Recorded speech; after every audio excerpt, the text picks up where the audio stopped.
आज का हमारा पहला क्वेश्चन है, निम्नलिखित बट्टा श्रेणियों में कौन ग्राहक के लिए सर्वाधिक फायदेमंद है। ये चार विकल्प हैं और इन चारों में से हमें ढूंढना है कि कौन ग्राहक के लिए सबसे ज़्यादा फायदेमंद है।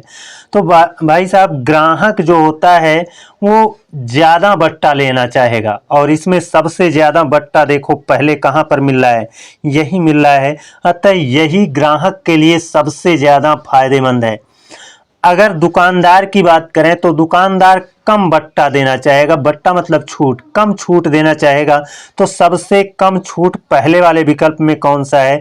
पहले वाले, देखिए दो बट्टा है, दोनों में से पहला वाला सबसे कम यहीं पर है, तो ये दुकानदार के लिए सबसे ज़्यादा फायदेमंद है ना। इसका कारण क्या है? कारण ये है कि क्रमागत दो बट्टा जो होता है, क्रमागत जो दो बट्टा होता है उसका सूत्र होता है x plus Y minus X Y by 100, यही ना होता है। इसका मतलब है दोनों बट्टा को हम जोड़ेंगे तो दोनों जोड़िए, देखिए 15 5 20, 12 8 20, 14 6 20, 10 10 20, यानी दोनों ये वाला जुड़ करके तो सब में 20 होगा, है ना, सब में 20 होगा। लेकिन जहां ज्यादा घट जाएगा वहां कम हो जाएगा, लेकिन जहां कम घटेगा वहां तो ज्यादा बट्टा होगा, है ना। तो देखिए सब जोड़ेंगे सब में 20 होगा। 15 पचे 75, यहाँ पर 75 है ना, 75 बटे 100 घटेगा, तो बटे 100 को भी भूल जाइए क्योंकि बटे 100 सब में रहेगा।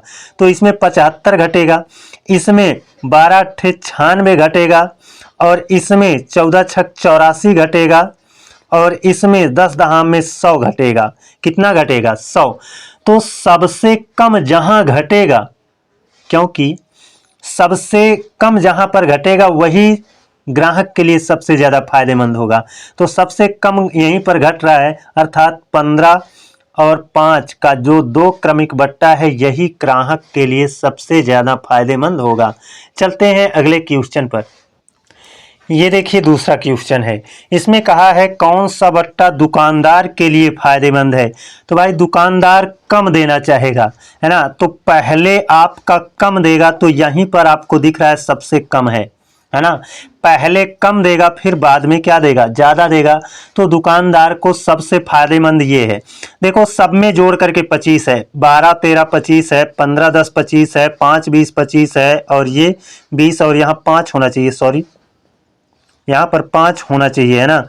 ये कितना है? 20 और 5 है, 25 है। अगर हम यहाँ पर ग्राहक की बात करें तो ग्राहक के लिए सबसे ज्यादा उचित ये है ना। ग्राहक तो चाहेगा कि सबसे ज्यादा मैं पहले पाऊं, और दुकानदार सोचेगा कि सबसे कम मैं पहले दूं, है ना। तो ग्राहक सबसे पहले सबसे ज्यादा वाला बट्टा लेगा तो वो फायदा में रहेगा, और दुकानदार सबसे कम बट्टा जब पहले देगा तो वह फायदे में हो जाएगा। बस इसी ट्रिक को, इसी बात को ध्यान में रखिए, इस तरह के क्वेश्चन आप बड़े ही आसानी से लगा ले जाओगे। तो चलिए चलते हैं अगले क्वेश्चन पर।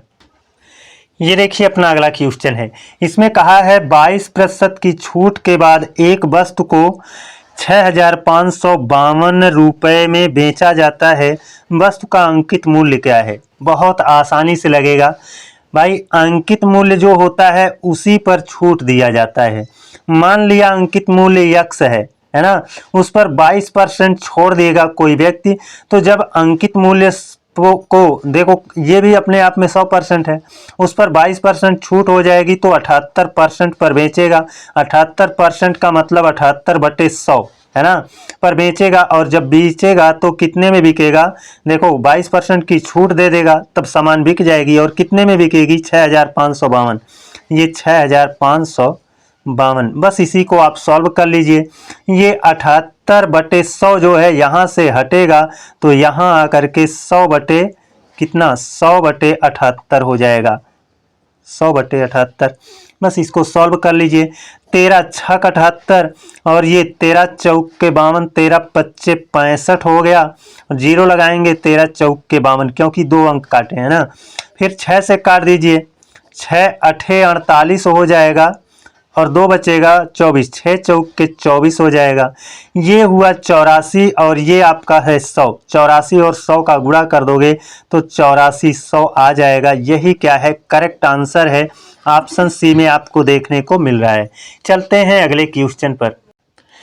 ये देखिए अपना अगला क्वेश्चन है। इसमें कहा है यदि किसी सामान का अंकित मूल्य क्रय मूल्य से 40% अधिक है और उसे 25% छूट पर बेचा जाता है तो विक्रेता को कितने प्रतिशत लाभ होगा। दोस्तों यहाँ पर 100 मान लीजिए आपका सीपी है कितना 100, यानी क्रय मूल्य 100 रुपया है और आपने 40% अधिक अंकित किया है, यानी अंकित मूल्य एमआरपी कितना है, एमआरपी कितना है वो 40% ज़्यादा है, तो अंकित मूल्य 100 है, 100 से 40 ज़्यादा यानी 140 आपने लिख रखा है ना। अब बेचेंगे आप कैसे, सेल प्राइस क्या होगा, एसपी क्या होगा, सेल प्राइस क्या होगा, 25% छूट देकर बेचेंगे ना, तो छूट किस पर देंगे, एमआरपी पर देंगे, इसी पर आप 25% छूट दे दीजिए, तो ये अपने आप में 100%, 25 छोड़ दोगे तो कितना हो जाएगा, 75/100 हो जाएगा। यही तुम्हारा हुआ सेल प्राइस, है ना, यही हो जाएगा तुम्हारा सेल प्राइस। आप निकाल लो, एक एक शून्य कैंसिल हो जाएगा, मत करिए कैंसिल, है ना, 25 तिया 75 और 25 चौके 100 हो जाएगा। ठीक, 4 से डिवाइड कर देते हैं तो 4 दूना 4 तिया 12 हो जाएगा, 2 बचेगा 20, 4 पंजे 20 हो जाएगा। 35 गुणे 3 करोगे तो कितना हो जाएगा, 105 हो जाएगा। यानी 100 रुपये का सामान 105 रुपये में बेचा जाएगा तो 5% का फायदा होगा। ऑप्शन सी में देखने को मिल रहा है। तो चलिए अब चलते हैं अपने अगले क्वेश्चन पर। ये देखिए साथियों, हमारा अंतिम क्वेश्चन है, पूरा देख करके जाना। यहाँ पर कहा है किसी वस्तु को 20% और 25% कर्मिक छूट के बाद 288 रुपये में बेचा जाता है, वस्तु का अंकित मूल्य क्या है। भाई साहब, अंकित मूल्य पर ही छूट मिलता है। मान लो अंकित मूल्य x है, उस पर आप 20% छोड़ दोगे तो कितना पर बेचोगे, 80% पर बेचोगे। 20% छोड़ दिए ना, जितना अब आएगा उस पर फिर 25% छोड़ दो, यानी जितना आएगा वो अपने आप में 100% रहेगा और उसमें भी आप कितना 25% छोड़ दोगे तो कितना 75% पर बेचोगे, है ना।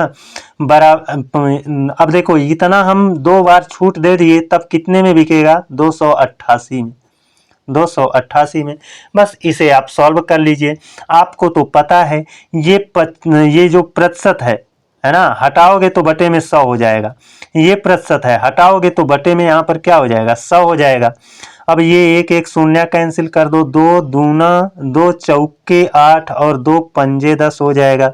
इसको काटोगे 25 तिया 75, 25 चौके 100 हो जाएगा, है ना।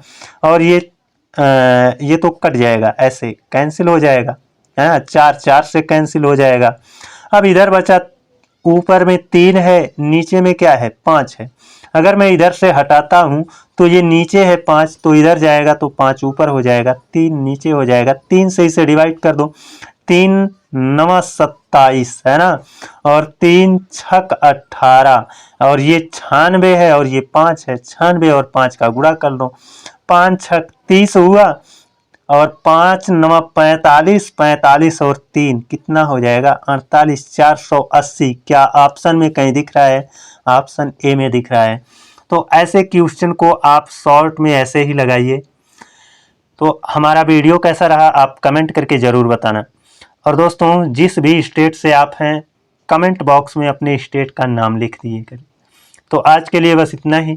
अगले दिन आप लोगों से एक और बेहतरीन क्लास में मिलते हैं। तब तक के लिए धन्यवाद।